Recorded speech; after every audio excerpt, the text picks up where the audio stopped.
Fit, kembali lagi di channel My Fit Daily Dose bersama aku Naomi. Kalian masih inget aku kan? Ini aku cuma potong rambut loh. Gimana menurut kalian? Rambut aku yang baru lebih fresh, lebih enak dilihat, atau kak bagusan rambutnya yang kemarin gitu?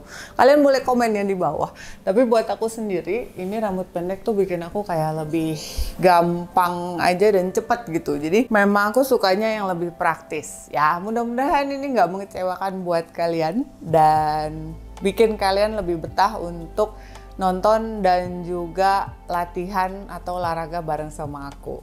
Nah, kalau kalian lihat backgroundnya itu agak berbeda. Ini lagi di mana sih kak? Gitu. Nah, aku tuh lagi honeymoon trip sama suami aku. Jadi kan kemarin Desember kita baru nikah dan kita belum sempet sama sekali sih jalan-jalan, dan aku kayaknya lagi butuh refreshing juga. Dan suami aku juga butuh refreshing, jadi kita memutuskan untuk honeymoon trip. Nah, nanti aku juga akan sharing sama kalian gimana sih honeymoonnya kita, terus apa aja sih yang biasanya aku lakukan kalau liburan, dan gimana caranya menjaga biar selama liburan itu enggak jadi gitu, atau berat badan jadi naik banget, terus fat aku jadi naik gitu. Nanti aku akan kasih tipsnya juga.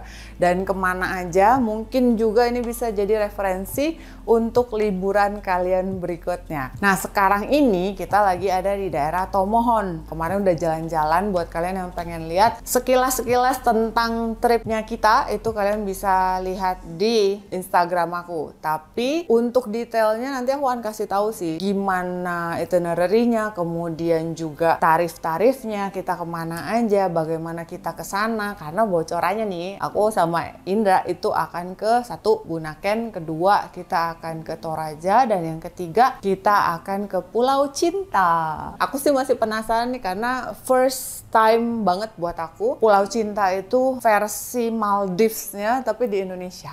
Nah, nanti kita lihat gimana perjalanan aku sama Indra. Jadi kalian stay tune aja. Nah, di video kali ini itu aku sebenarnya punya janji sama kalian. Di bulan Maret kita akan ada program yoga untuk ngerti dulu basicnya yoga. Karena beberapa gitu yang komen di video yoga aku tuh gini, kok susah ya diikutin, kok ini nggak ngerti ya kak caranya, aku nggak bisa yang ini, nggak bisa yang itu. Ya jadi memang sebenarnya harus belajar basicnya yoga dulu. Ada baiknya sebelum kalian mengikuti flow atau satu video yoga itu kalian tahu basicnya dulu. Jadi buat kalian yang masih baru mulai yoga, baru banget ngerasain yoga, nggak tahu harus gimana nih sebenarnya gerakannya, sekarang kalian ikutan dulu sama program ini. Jadi ini yoga untuk pemula.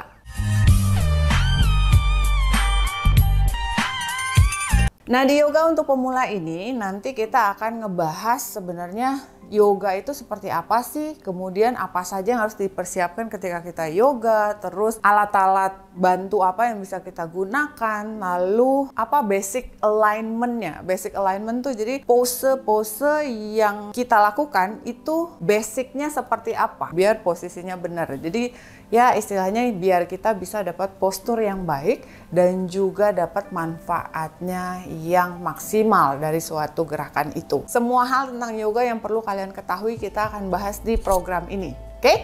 Yang pertama, aku mau jelasin dulu yoga itu sebenarnya tuh apa sih gitu ya.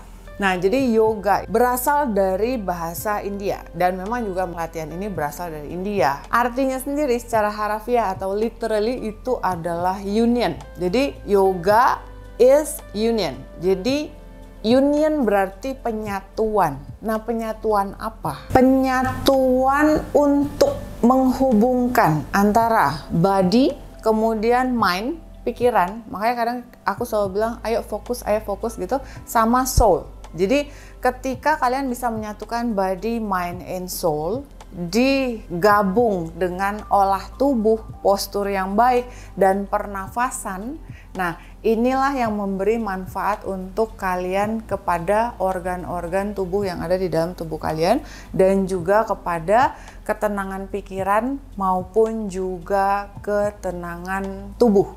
Ya, jadi otot-otot, sendi, dan segala macam itu juga menjadi lebih baik gitu. Nah, yoga ini kalau masuk kategori olahraga tuh masuknya apa Kak? Masuknya ke low impact gitu. Memang dia low impact. Mau dia power yoga, mau dia vinyasa yang sangat berkeringat gitu ya, yang sangat cepat gerakannya, tetap masuknya low impact. Tapi kalian sudah paham ya low impact itu apa? Jadi low impact itu bukan berarti lambat, bukan. Tapi low impact adalah di mana posisi kedua kaki kalian itu bertumpu di tanah. Jadi kalau kalian jalan kaki itu low impact. Tapi begitu kalian lari itu, jadi ada posisi kakinya tuh melayang, nggak napak di lantai gitu ketika lari cepat. Nah itu menjadi high impact gitu ya, aerobik gitu, yang lompat-lompat, dance yang kakinya 2 lompat ke atas gitu misalnya, itu high impact ya. Jadi jangan salah, bukan masalah lambat atau cepat, tapi bagaimana posisi tubuh itu bertumpu di lantai atau tidak. Nah, low impact ini biasanya memang lebih safe. Karena apa? Kedua kaki kita bertumpu di lantai, artinya apa? Fondasi kita cukup kuat. Nah, itu yang menjadi alasan kenapa yoga ini sebenarnya cocok untuk orang-orang yang tidak terlalu suka lompat-lompat, yang nggak terlalu suka lari-lari kayak gitu, tapi cukup memberi manfaat yang lebih. Oke? Nah selanjutnya kita akan lihat sebenarnya yoga ini gunanya apa sih Kak? Gitu. Kalau aku lihat yoga tuh sebenarnya kayak cuma meditasi gitu, diem kayak begini.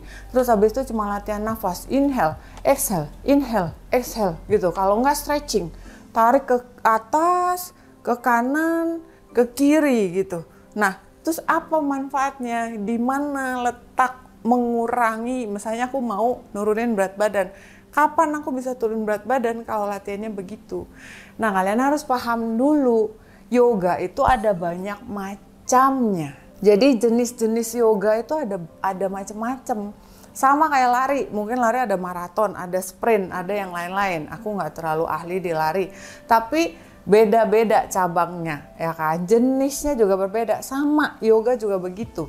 Nah, aku mau kenalin ke kalian 5 jenis yoga yang paling populer. Sebenarnya banyak di luar sana, tapi 5 ini yang biasanya lebih sering dikenal sama orang-orang. Nah, nanti kalau kalian mau lihat jenis yang lainnya, kalian bisa googling. Yang pertama adalah Hatha Yoga. Jadi kalau Hatha Yoga ini yoga apa sih Kak? Gitu. Yoga Hatha ini adalah yoga basic sebenarnya. Karena apa? Di situ kita akan belajar banyak tentang asana. Asana itu artinya pose ya. Jadi kalau di Hatha Yoga itu kita akan belajar tentang bagaimana menyelaraskan alignment dari gerakan yang kita lakukan dengan pernafasan. Nah, jadi kita tahu basicnya itu seperti apa. Nah, ini sangat cocok untuk para pemula. Jadi kalau kalian pengen mulai latihan yoga, masuklah ke kelas Hatha Yoga. Atau kalau misalnya kalian mau private, ya cari guru yang berkompeten di bidang Hatha Yoga, gitu ya. Oke, next kita masuk ke yang kedua. Itu adalah Vinyasa Yoga. Jadi kalau Vinyasa Yoga ini gerakannya lebih cepat. Dia flow modelnya ya. Jadi udah bukan per pose, bukan satu persatu kayak misalnya chaturanga push up, kayak plank, enggak, tapi dia langsung sun salutation. Jadi satu flow di mana ada beberapa pose gitu. Nah, biasanya memang cocok sama orang yang sudah sering yoga. Jadi dia butuh flow yang membuat tubuhnya itu bisa bergerak untuk menyelaraskan antara mind, body, and soul itu. Nah, di Vinyasa Yoga ini biasanya itu sudah ada temanya. Jadi kayak misalnya yoga untuk memperkuat lengan atau memperkuat core gitu, core tubuh ya. Lalu yoga untuk open hips ya, pinggul. Lalu yoga untuk open chest. Nah, yoga vinyasa ini cocok untuk kalian yang sudah sering yoga atau membutuhkan spesifikasi khusus untuk yoga. Jadi misalnya aku pengen masuk ke kelas yoga khusus untuk menurunkan berat badan deh gitu. Atau aku pengen masuk ke yoga yang bisa nguatin core karena aku pengen nanti latihan handstand atau headstand di mana aku butuh lengan yang kuat, core yang kuat, dan juga fokusnya yang bagus gitu ya. Jadi vinyasa itu seperti itu. Nah yang ketiga itu ada namanya Ashtanga Yoga. Ashtanga Yoga ini cukup challenging. Jadi kalau aku bilang Ashtanga Yoga ini bisa diikutin sama yang intermediate mau ke advance ya. Jadi di Ashtanga Yoga ini itu latihannya lebih intens. Otot-ototnya sudah kuat, kemudian kaki, paha gitu, lengan itu juga sudah kuat. Jadi orang yang melakukannya itu memang benar-benar butuh latihan yang intens atau terus-menerus untuk bisa mendapatkan pose atau gerakan yang diinginkan. Nah yang keempat itu ada Iyengar. Jadi Iyengar ini apa? Iyengar ini jenis yoga yang berfokus pada alignment postur. Jadi postur yang benar atau yang presisi, di mana itu harus memperhatikan anatomi tubuh secara detail. Ya, jadi Iyengar itu memang juga sangat baik untuk membantu teman-teman yang ingin belajar yoga lebih dalam lagi untuk bisa ke step yang selanjutnya, masuk ke intermediate ataupun ke advance, gitu ya. Oke, yang kelima itu ada prenatal dan postnatal. Nah, ini yang nanti aku akan kasih juga ke teman-teman atau kalau ada yang mau private yoga sama aku boleh banget. Jadi sedikit info kenapa aku kemarin seminggu atau 2 minggu yang lalu itu sempat nggak bikin video sama sekali karena aku lagi fokus untuk ngambil spesialisasi di prenatal dan postnatal. Sebenarnya untuk yoga teacher sendiri kalau misalnya yang bersertifikasi ya, yoga teacher itu biasanya di yoga yang biasa itu kita sudah dapat juga untuk prenatal dan postnatal, tapi hanya saja cukup basic gitu. Nah makanya aku ngambil yang lebih spesialisasi lagi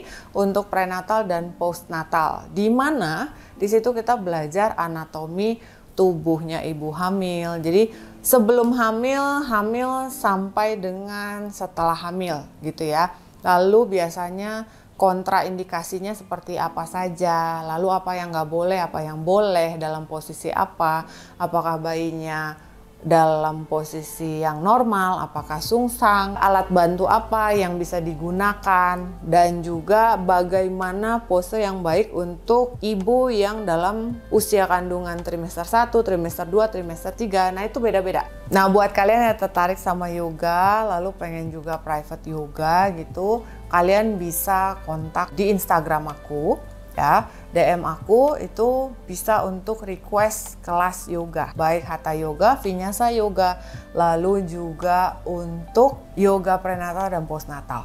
Kalau kita udah tahu tadi yoga itu apa, berasal dari mana, kemudian jenisnya apa saja, sekarang coba kita lihat sebenarnya yoga ini manfaatnya apa aja sih Kak? Ada banyak ya. Yang pertama, membantu melancarkan peredaran darah kita. Dengan peredaran darah yang lancar, otomatis oksigen yang masuk ke dalam tubuh kita itu juga menjadi lebih baik ya. Karena kita juga latihan nafas di yoga gitu. Dan juga memperbaiki organ-organ tubuh di tubuh kita. Kalau darahnya lancar, mostly organ-organ tubuh kita itu juga jadinya bisa berfungsi dengan baik. Terutama juga untuk masalah pencernaan. Oke, yang kedua itu membantu menurunkan tekanan darah tinggi. Yang ketiga, ini udah pasti banget karena yoga itu kalau bicara latihannya itu pasti dibahas tentang alignment. Jadi ditekankan tentang alignment atau postur tubuh. Jadi akan membantu memperbaiki postur tubuhnya teman-teman.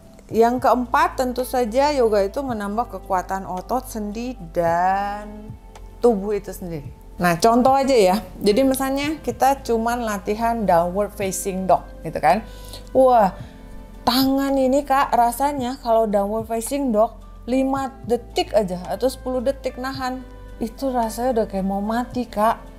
Punggung tuh dan core perut udah megap-megap rasanya Kak. Nah menurut kalian yang harusnya aktif atau bekerja itu apa? Otot kan? Dan sendi kan? Nah Makanya kalau kita sering latihan yoga, biasanya otot dan sendi kita itu menjadi lebih kuat ya. Kemudian yang kelima juga meningkatkan flexibility. Dan yang keenam itu melindungi tulang punggung atau spine sebagai core utama tubuh kita ya. Spine ini sangat sensitif ya. Sedikit misalnya kalau kalian tahu ada kejadian kayak orang jatuh gitu, nah biasanya kena tulang punggungnya atau apa bisa jadi lumpuh atau bisa mempengaruhi ke otak. Nah itu ada aja yang kayak gitu. Jadi jagalah tulang punggung kalian dengan baik gitu ya. Terus yang ketujuh itu memberi kekuatan kepada tulang. Kalau kalian nggak pengen osteoporosis di masa tua, ya latihanlah dari sekarang biar tulangnya nggak aus. Lalu yang kedelapan itu menurunkan kadar gula darah. Yang kesembilan meningkatkan konsentrasi dan fungsi otak. Nah, aku dan teman-teman itu pernah ngajar untuk anak-anak autism ya. Mereka memang anak-anak yang berkebutuhan khusus. Tapi aku salut banget sama mereka karena apa?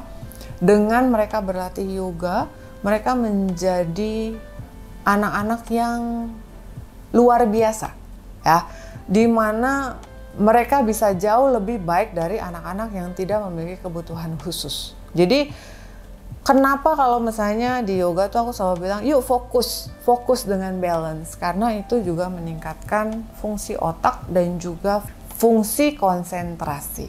Nah yang ke-10, yoga itu juga bisa digunakan untuk menurunkan dan memaintain berat badan. Ya, tinggal kalian pilih yoganya seperti apa atau pose-pose atau gerakannya itu yang untuk menurunkan berat badan. Gitu ya. Hari ini sampai di sini dulu. Nah, besok aku akan ngasih ke teman-teman untuk yang baru mulai atau lagi belajar yoga ya. Jadi ada 10 pose atau asana yang harus dan wajib diketahui dan dikuasai oleh pemula yoga. Karena apa? 10 gerakan ini adalah fondasi di mana teman-teman bisa melakukan gerakan-gerakan yoga nantinya yang lebih advance atau lebih dengan modifikasi-modifikasi lagi gitu ya. Nah, coba untuk pelajari, coba untuk kuasai dulu biar kita nanti bisa masuk ke gerakan yang lain atau latihan yang lain itu menjadi lebih mudah. Gitu ya, kalau kalian 10 ini udah nguasain, wah itu gampang banget sih gitu ya. Tapi videonya aku akan bagi menjadi 2 video biar kalian nggak terlalu lama sih nontonnya gitu ya. 5 dulu, kemudian besoknya lagi 5. Setelah itu kita akan belajar alat-alat bantu untuk pemula yoga, di mana alat-alat ini sangat membantu untuk teman-teman mencapai pose atau gerakan dengan range gerak yang lebih baik. Ya, ada yoga strap dan yoga block gitu. Kemudian nanti kita juga akan bahas mitos dan fakta tentang yoga yang perlu kalian ketahui. Kalau selama ini kalian ngerasa kayak serius yoga kayak gitu, yang bener. Nah, aku akan bedah satu persatu dan biar kalian jadi nggak salah kaprah. Oke? Jangan lupa subscribe channel My Fit Daily Dose dan ajak teman-teman kalian untuk bisa yoga bareng kita dan juga olahraga di rumah bareng sama kita ya. Stay healthy, I see you in the next video. Bye bye.